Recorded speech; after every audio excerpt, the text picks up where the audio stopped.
بسم اللہ الرحمن الرحیم۔ فخر الدین پاشا، یقیناً آپ اس نام کو پہلی بار سن رہے ہیں۔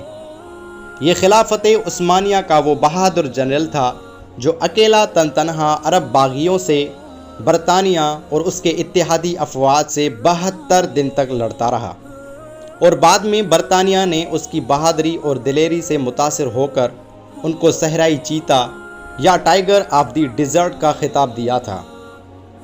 تاریخ اسے مدینے کا محافظ کے نام سے یاد کرتی ہے۔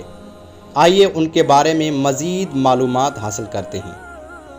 معزز ناظرین، ویڈیو شروع کرنے سے پہلے اگر آپ نے ہمارے چینل انفو فیکٹس کو ابھی تک سبسکرائب نہیں کیا تو ابھی سبسکرائب کریں اور ساتھ ہی بیل آئیکن کو کلک کریں تاکہ آنے والے وقت میں ہماری ایسی دلچسپ ویڈیوز آپ تک بآسانی پہنچ سکیں۔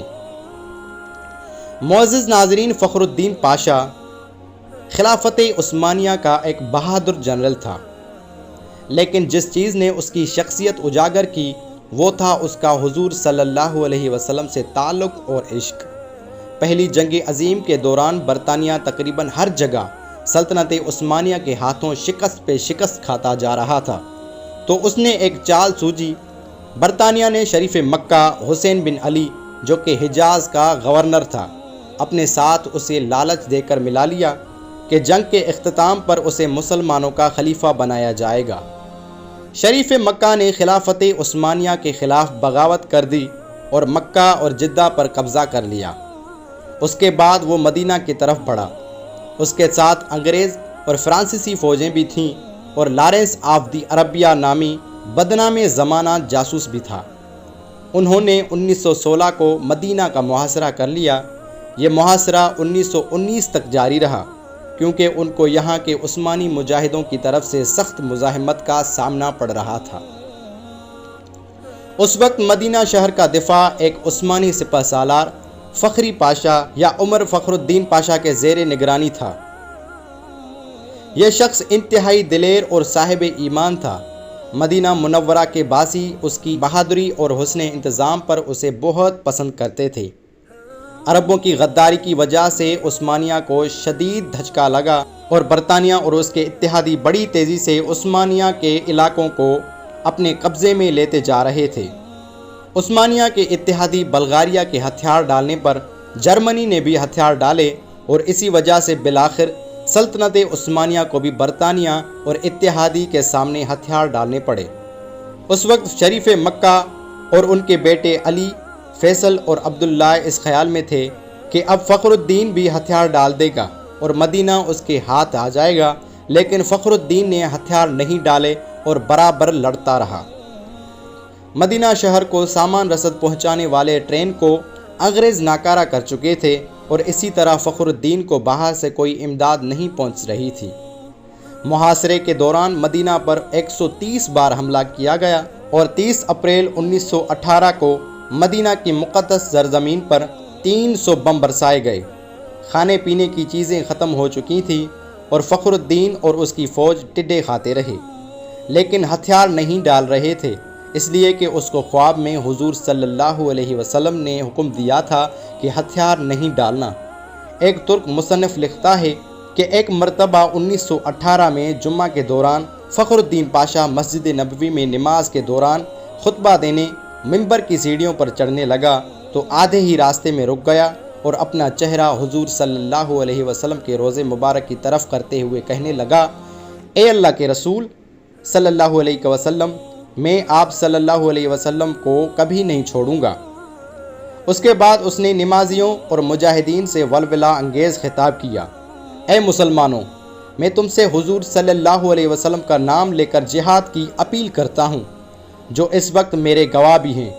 میں تمہیں یہ حکم دیتا ہوں کہ دشمن کی طاقت کی پرواہ نہ کرتے ہوئے حضور صلی اللہ علیہ وسلم اور حضور صلی اللہ علیہ وسلم کے شہر کا آخری گولی تک دفاع کرو۔ اللہ ہمارا حامی و ناصر ہو اور حضور صلی اللہ علیہ وسلم کی برکت ہمارے ساتھ ہو۔ اے ترک افواج کے بہادر آفیسروں، اے چھوٹے محمدیوں، آگے بڑھو اور میرے ساتھ مل کر اللہ اور اس کے رسول کے سامنے وعدہ کرو کہ ہم اپنے ایمان کی حفاظت اپنی زندگیاں لٹا کر کریں گے۔ اس کے بعد فخری پاشا نے کہا کہ اسے خواب میں حضور صلی اللہ علیہ وسلم نے حکم دیا تھا کہ وہ ابھی ہتھیار نہ ڈالے۔ اگست 1918 میں جب اسے شریف مکہ کی طرف سے پیغام آیا کہ ہتھیار ڈال دو تو اس نے ان الفاظ میں جواب دیا: فخری پاشا کی طرف سے جو عثمانی افواج کا سپہ سالار اور سب سے مقدس شہر مدینے کا محافظ اور حضور صلی اللہ علیہ وسلم کا ادنا غلام ہے، اس اللہ کے نام سے جو ہر جگہ موجود ہے، کیا میں اس کے سامنے ہتھیار ڈالوں جس نے اسلام کی طاقت کو توڑا، مسلمانوں کے درمیان خون ریزی کی اور امیر المؤمنین کی خلافت پر خطرے کا سوالیہ نشان ڈالا اور خود کو انگریز کے ماتحت کیا۔ جمعرات کے رات میں نے خواب میں دیکھا کہ میں تھکا ہوا پیدل چل رہا تھا، اس خیال میں کہ کس طرح مدینے کا دفاع کیا جائے۔ اچانک میں نے ایک جگہ پر خود کو نامعلوم افراد کے درمیان پایا جو کہ کام کر رہے تھے۔ پھر ان میں سے ایک بزرگ شخصیت کو دیکھا جو کہ وہ حضور صلی اللہ علیہ وسلم تھے۔ ان پر اللہ کی رحمت ہو، انہوں نے اپنا بایاں ہاتھ میرے پیٹھ پر رکھا اور مجھ سے تحفظ کا احساس دلانے والے انداز میں کہا: میرے ساتھ چلو۔ میں ان کے ساتھ 3-4 قدموں تک چلا اور پھر بیدار ہو گیا۔ میں فوراً مسجد نبوی گیا اور ان کے روضے کے قریب اپنے رب کے حضور سجدے میں گر پڑا اور اللہ کا شکر ادا کیا۔ اب میں حضور صلی اللہ علیہ وسلم کی پناہ میں ہوں جو میرے سپہ سالار اعلیٰ ہیں۔ میں مدینہ کی عمارتوں، سڑکوں اور اس کی حدود کے دفاع میں دل و جان سے مصروف ہوں۔ اب مجھے ان بیکار پیشکشوں سے تنگ نہ کرو۔ معزز ناظرین، 30 اکتوبر 1918 کو سلطنت عثمانیہ نے ہتھیار ڈال دیے اور وزیر جنگ نے فخری پاشا کو پیغام بھیجا کہ ہم نے معاہدہ کر کے ہتھیار ڈال دیے ہیں، اب تم بھی ہتھیار ڈال دو۔ لیکن فخری پاشا نہ مانے اور اپنی تلوار حوالہ کرنے سے انکار کر دیا۔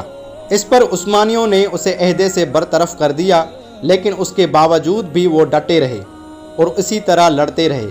اسی طرح جنگ ختم ہونے کے باوجود یہ صحرائی چیتا، یہ عاشق رسول صلی اللہ علیہ وسلم 72 دن تک اکیلے عرب باغیوں اور برطانیہ اور اس کے اتحادیوں سے لڑتے رہے اور اپنے چھوٹے سے دستے سے مدینہ کی حفاظت کرتے رہے۔ آخرکار اس کے اپنے ہی ساتھیوں نے تنگ آ کر خود اس کو پکڑ کر دشمنوں کے حوالے کر دیا۔ یوں 2 فروری 1919 کو شریف مکہ کے بیٹے علی اور عبداللہ شہر مدینہ میں داخل ہوئے اور 12 دن تک شہر نبوی صلی اللہ علیہ وسلم میں لوٹ مار کرتے رہے۔ 4850 گھروں کو جن کو فخر الدین نے تالے لگوائے تھے انہیں توڑ کر لوٹ لیا گیا۔ فخر الدین نے 2 سال قید میں گزارے۔ 1921 کو رہائی ملنے کے بعد دوبارہ ترکی افواج میں شامل ہوئے اور یونان اور فرانسیسیوں کے خلاف جنگیں لڑیں۔ اس کے بعد وہ افغانستان میں ترکی کے سفیر رہے۔ 22 نومبر 1948 کو دل کا دورہ پڑا اور اپنے خالق کے حقیقی سے جا ملے۔ اس کی خواہش کے مطابق اسے استنبول میں دفن کیا گیا۔ اللہ تعالیٰ ان کی قبر کو نور سے بھر دیں اور ہمیں بھی ان کی جیسی جرت نصیب عطا فرمائے۔ معزز ناظرین، افسوس اس بات کا ہے کہ ہماری نسل سرے سے اس کے نام سے بھی واقف نہیں۔ ایک سوچے سمجھے سازش کے تحت ہمیں سوشل میڈیا اور فضول فلموں ڈراموں میں مشغول کیا گیا تاکہ ہم اپنے آباء و اجداد کے ان ایمان افروز کارناموں سے بالکل بے خبر رہیں اور ہمارے اندر وہی عقابی روح پیدا نہ ہو۔ اس جنرل کی داستان جاننے کے بعد شاید ہر کوئی خواہش کرے گا کہ کاش اس کی جگہ وہ خود ہوتا اور اسے حضور صلی اللہ علیہ وسلم کی طرف سے اسی طرح حکم مل پاتا۔ تو اب وقت آ گیا ہے کہ ہم دوبارہ اپنے ان اسلاف کو زندہ کریں اور اللہ اور اس کے رسول صلی اللہ علیہ وسلم کے نام پر مر مٹیں۔ اپنے بچوں کو اس قسم کے واقعات سے ان کی تربیت کریں تاکہ دشمنان اسلام کو ایک بار پھر فخر الدین پاشا کا سامنا کرنا پڑے۔ اللہ ہم سب کا حامی و ناصر ہو۔ اللہ پاکستان اور ترکی کا حامی و ناصر ہو۔ معزز ناظرین، اگر یہ ویڈیو آپ کو پسند آئی ہو تو اس ویڈیو کو لائک کرنا نہ بھولیں اور اگر دل اجازت دے تو شیئر بھی ضرور کریں اور آخر میں کمنٹ باکس میں اپنی رائے سے آگاہ ضرور کریں۔ شکریہ۔